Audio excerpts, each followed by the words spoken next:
Bonjour chers apprenants. La présente vidéo a pour titre BPC 2023 zone 1. Le sujet est corrigé, commenté.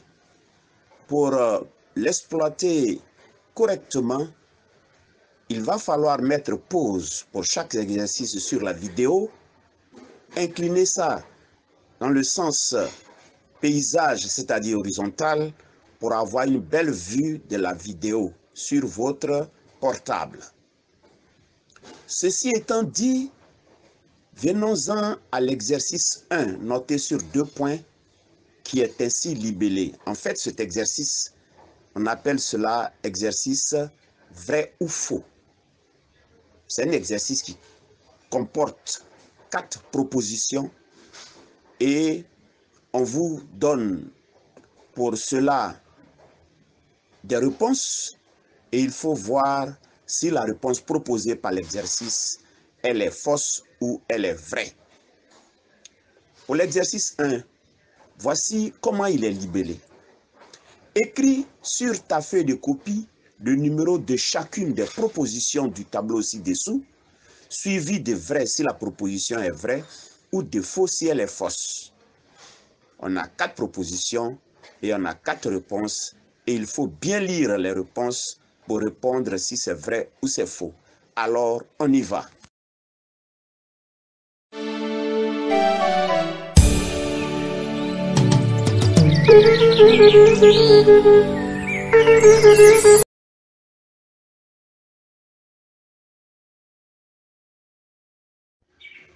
Voici le corrigé de l'exercice 1 qui est noté sur 2 points. Écrivons le numéro de chacune des propositions, suivi de vrai si l'affirmation est vraie ou de faux si l'affirmation est fausse. Première proposition, la réponse est un faux. Justification. En effet, lorsqu'on remplace x et y par leur valeur, le système devient 5 fois 3 moins 4 fois 4 égale à 8 et 3 fois 3 plus 2 fois 4 égale à 19. En faisant les calculs, on obtient 15 moins 16 égale à 8, 9 plus 8 égale à 19 et enfin on obtient moins 1 est égal à 8 et 17 est égal à 19. Ceci est faux. C'est pour cela que on a un faux. Deuxième proposition, la réponse est 2 faux, car en remplaçant x par sa valeur, l'inégalité devient 3 fois 3 moins 7 inférieur ou égal à 0, c'est-à-dire 3 fois 3 ça fait 9, 9 moins 7 inférieur ou égal à 0, 9 moins 7 ça donne 2, 2 inférieur ou égal à 0, ce qui est faux. Donc la réponse est 2 faux. Troisième proposition, la réponse est 3 vrai. Car lorsqu'on a entre parenthèses a à la puissance m, le tout à la puissance n, cela donne a à la puissance m fois n. Ceci est vrai. C'est une propriété qui est bien connue. La quatrième proposition, on a 4 faux, car f de 9 est égal à moins 4 neuvièmes multiplié par 9. On simplifie par 9 et cela donne f de 9 égale à moins 4. Or, moins 4 égale à 4 est faux. Donc la réponse 4, c'est 4 faux. Merci.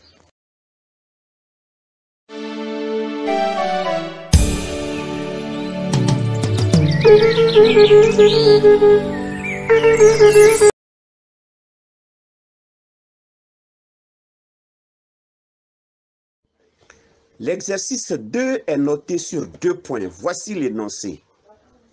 Pour chaque énoncé du tableau ci-dessous, les informations des colonnes A, B et C permettent d'obtenir 3 affirmations dont une seule est vraie.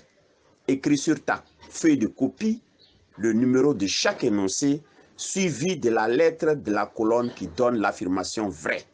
On a donc 4 possibilités et on a 3 réponses.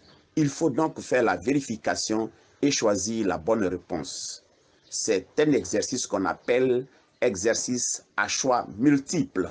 Alors, on y va.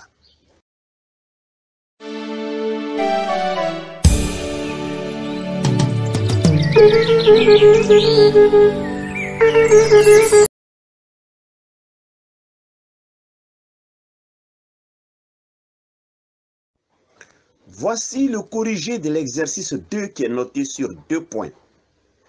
Écrivons le numéro de la ligne et la lettre de la colonne permettant d'obtenir l'affirmation vraie. Première proposition. Une droite parallèle à la droite d'équation y égale à 3x plus 1 a pour coefficient directeur a égale à 3. Sachant que deux droites parallèles ont même coefficient directeur. Donc, pour que la droite en question soit parallèle à la droite proposée, il faut que son coefficient directeur soit égal à 3. La réponse est 1C. Deuxième énoncé. Deux vecteurs CD et RS tels que le vecteur RS égale à moins 4 fois vecteur CD sont collinéaires. Parce que le vecteur RS égale à 4 fois le vecteur CD. Donc la réponse est 2A. Troisième question. Dans un cercle, si un angle au centre a pour mesure 50 degrés, alors un angle aigu inscrit qui lui est associé a pour mesure la moitié de 50 degrés, c'est-à-dire 25 degrés. Donc, on a 3C. Quatrième question. Dans un plan muni du repère OIJ, on donne les points grand A et grand B. Le vecteur AB a pour coordonnées en abscisse x de B moins x de A et en ordonnée y de B moins y de A. Ainsi, le vecteur AB a pour coordonnées 4 moins 2, ça fait 4 plus 2, ça fait 6 en abscisse. Et en ordonnée, moins 2, ça fait moins 4. Donc la réponse est 4A. Merci.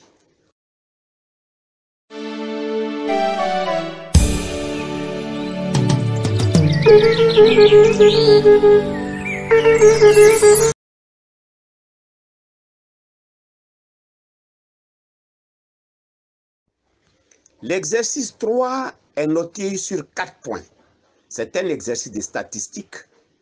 Pour cet exercice, il faut avouer que la troisième question qui porte sur la médiane n'est pas ce programme. Cependant, nous proposons donc la méthode de l'interpolation linéaire pour justifier le corrigé de la troisième question. Voici le libellé. Une coopérative de producteurs de manioc d'une région de la Côte d'Ivoire a mené une enquête sur les superficies cultivées auprès de ses membres. Les résultats obtenus sont résumés dans le tableau suivant. On a donc des intervalles et on a les effectifs. Ainsi, pour l'intervalle fermé en 0 ouvert en 4, on a l'effectif 32. L'intervalle fermé en 4 ouvert en 8, l'effectif 90. L'intervalle fermé en 8 ouvert en 12, effectif 68. Et l'intervalle fermé en 12 ouvert en 16, effectif 10. Première question, deuxième question, troisième question. Alors, on y va.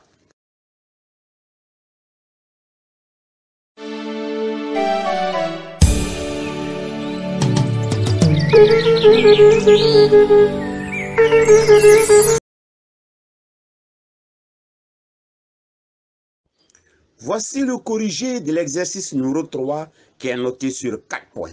Première question. Calculons la superficie moyenne cultivée. Pour calculer la moyenne dans le cas d'une variable continue, il faut déterminer les centres des classes. La première classe a pour centre 2, c'est-à-dire 4 plus 0 divisé par 2, ça fait 2. La deuxième classe a pour centre 6. La troisième classe a pour centre 10. La quatrième classe a pour centre 14. 14 est obtenu par 12 plus 16 égale à 28 divisé par 2, ça fait 14. La superficie moyenne cultivée est donc appelée SM. On multiplie le centre de la classe par l'effectif et on fait la somme de ces produits et on divise par l'effectif total qui est égal à 200. Ainsi, on obtient au numérateur 1424 et au dénominateur 200. Alors la superficie moyenne c'est égal à 7,12 hectares. Deuxième question. Dressons le tableau des effectifs cumulés croissants. Pour cela, il faut aller à la troisième ligne. Prendre pour effectif cumulé 32. Deuxième colonne, 32 plus 90, ça fait 122. Troisième colonne, 122 plus 68, ça fait 190. Et quatrième colonne, 190 plus 10, ça fait 200. Voici la réponse de la deuxième question. Troisième question, calculons la superficie médiane qu'on appelle ME. Pour cela, il faut procéder par interpolation linéaire. Ceci n'est pas au programme des classes de troisième, mais on y va quand même. On a donc 32 producteurs qui ont une superficie inférieure strictement à 4 hectares.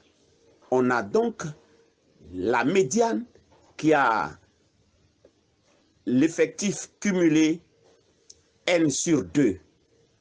Et il y a 122 producteurs qui ont une superficie inférieure strictement à 8 hectares. Alors, en faisant l'interpolation, on obtient médiane moins 4 sur grand N sur 2, c'est-à-dire l'effectif total sur 2, moins 32 est égal à 8 moins 4 sur 122 moins 32. En remplaçant N par sa valeur, on obtient M moins 4 sur 100 moins 32 est égal à 4 sur 90. Lorsqu'on fait un produit en croix, on obtient la médiane est égale à 7,02. Donc à l'unité près, on obtient la médiane est égale à 7. Merci.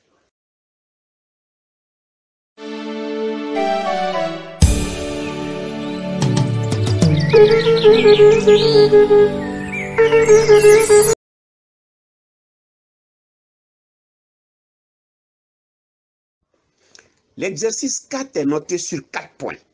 C'est un exercice qui porte sur les cônes de révolution.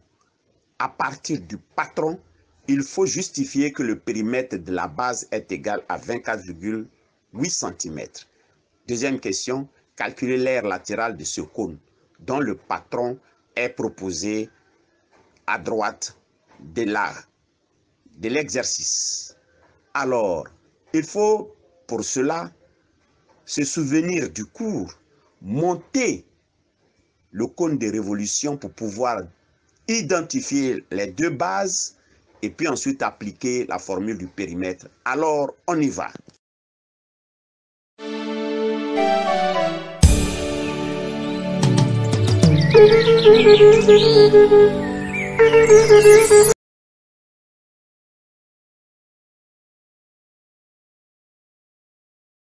Voici le corrigé de l'exercice 4 qui est noté sur 4 points. Première question, justifions que le périmètre de la base est égal à 24,8 cm. Voici la formule du périmètre. P est égal à 2 pi R. R, c'est le rayon du cercle de base. En remplaçant dans P, R par sa valeur et pi par sa valeur approchée, on obtient P est égal à 2 fois 3,1 fois 4. Par les calculs, on obtient 24,8 cm. Deuxième question. Calculons l'aire latérale de ce cône. L'aire latérale, c'est égal au périmètre du cercle de base multiplié par la génératrice sur 2. P est égal à 24,8 cm. Et la génératrice G est égale à la longueur du segment SA, égale à 8 cm. Ainsi, l'aire latérale est égale à 24,8 fois 8 sur 2, cela donne 99,2 cm². Merci.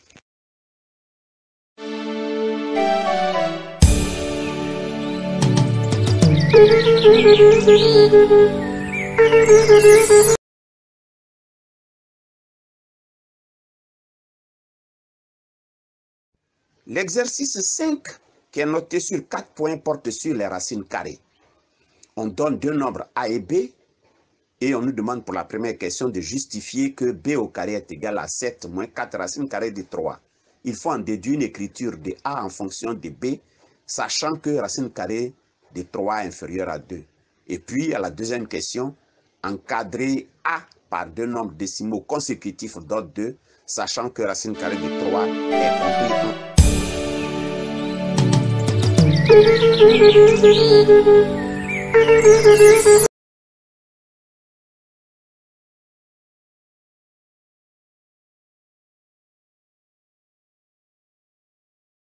Voici le corrigé de l'exercice 5 qui est noté sur 4 points.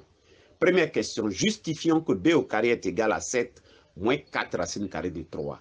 Ceci est une identité remarquable. B au carré est égal, entre parenthèses, moins 2 plus racine carrée de 3, le tout au carré. Cela, ici, au milieu de A et de petit a et petit b, on a la forme A plus B le tout au carré est égal à A au carré plus 2AB plus B au carré. A égale à moins 2, B égale à racine carrée de 3. Donc B au carré devient, entre parenthèses, moins 2 le tout au carré, plus 2 fois, entre parenthèses, moins 2 fois racine carrée de 3, plus racine carrée de 3 au carré. Moins 2 le tout au carré donne 4, et on a moins 2 fois 2, 4 racine carrée de 3, et racine carrée de 3 le tout au carré, ça fait 3. 3 plus 4, ça fait 7, moins 4 racine carrée de 3 pour B au carré. Deuxième question.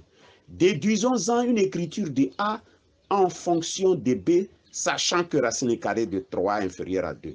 Comme racine carrée de 3 est inférieure à 2, alors moins 2 plus racine carrée de 3 est négatif. Or, moins 2 plus racine carrée de 3, c'est égal à B. Comme B est négatif, on a aussi A qui est égal à racine carrée de 7 moins 4 racine carrée de 3. Or, 7 moins 4 racine carrée de 3, c'est égal à B au carré. Donc, A est égal à racine carrée de B au carré, ce qui donne valeur absolue de B. Et B est négatif, donc le A devient moins B. A est égal à moins B, donc. Donc, en remplaçant B par sa valeur, A devient moins, entre parenthèses, moins 2 plus racine carrée de 3, ce qui donne A est égal à 2 moins racine carrée de 3. Encadrons petit a par deux nombres décimaux consécutifs d'ordre 2. Sachant que racine carrée de 3 est compris entre 1,732 et 1,733, alors quand on multiplie par moins 1, on obtient moins 1,733 inférieur à moins racine carrée de 3 qui est inférieur à moins 1,732. En ajoutant membre à membre dans tous les trois côtés, on ajoute 2, on obtient donc 2 moins 1,733 inférieur à 2 moins racine carrée de 3 inférieur à 2 moins 1,732.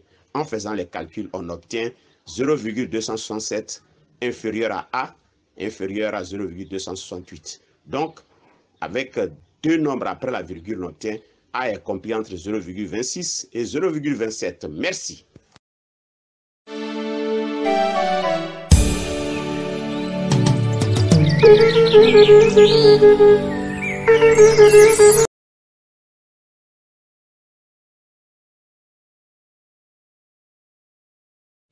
L'exercice 6 est un exercice qu'on appelle situation problème.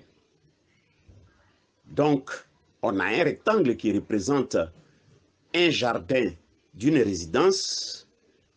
On connaît la longueur, on connaît la largeur.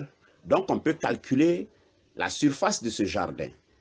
Première question, on nous demande de justifier que la longueur QN est égale à 25 mètres. Ensuite, sachant que RS est égal à 22,5 mètres, justifie que la distance PS est égale à 13,5 mètres. Et enfin, déterminons l'aire de l'allée puisque le propriétaire veut construire une allée.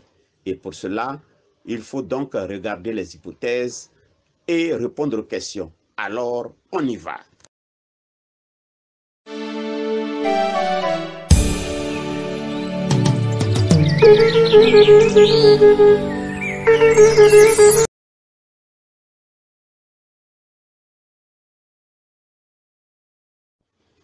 Voici le corrigé de l'exercice 6 qui est noté sur 4 points. Première question, justifions que la distance QN est égale à 25 mètres. Pour cela, il faut considérer le triangle QMN rectangle en M. Alors, d'après la propriété de Pythagore, on a QN au carré est égal à QM au carré plus MN au carré. En remplaçant les distances par leur valeur, on obtient QN au carré est égal à 15 au carré plus 20 au carré. 15 au carré, ça donne 225, 20 au carré donne 400. Quand on fait la somme, QN au carré est égal à 625. Racine carrée de QN est égal à racine carrée de 625, ce qui donne QN est égal à 25 mètres. Deuxième question. Justifions que la distance PS est égale à 13,2. Pour cela, il faut appliquer la conséquence de la propriété de Thalès dans le triangle PQN. On obtient donc la droite QN qui est parallèle à la droite RS. Alors, d'après la conséquence de la propriété de Thalès, on a la distance PR sur la distance PQ qui est égale à la distance PS sur la distance PN qui est égale à la distance RS sur la distance QN. Et donc, en remplaçant ces différentes distances par leur valeur, on obtient la distance PS est égale à 13,5 mètres. Déterminons l'aire de l'allée. Pour cela, il faut d'abord calculer la distance PR. D'après l'exercice 2, la question 2 plutôt, on a distance PR sur la distance PQ qui est égale à la distance RS sur la distance QL. En remplaçant les distances par leur valeur, on obtient la distance PR est égale à 18 mètres. Or, l'aire du triangle PRS, c'est égal à base multipliée par hauteur sur 2. Donc, 18 fois 13,5 divisé par 2, ça fait 121,5 mètres carrés. L'aire de l'allée est donc égale à l'aire du triangle PQN moins l'aire du triangle PRS. On obtient donc l'aire de l'allée est égale à 120 mètres carrés moins 121,5 mètres carrés, ça fait 28,5 mètres carrés. Merci d'avoir regardé la vidéo. Merci de partager cette vidéo à vos connaissances pour encourager notre projet. Merci de liker et merci de vous abonner. À bientôt.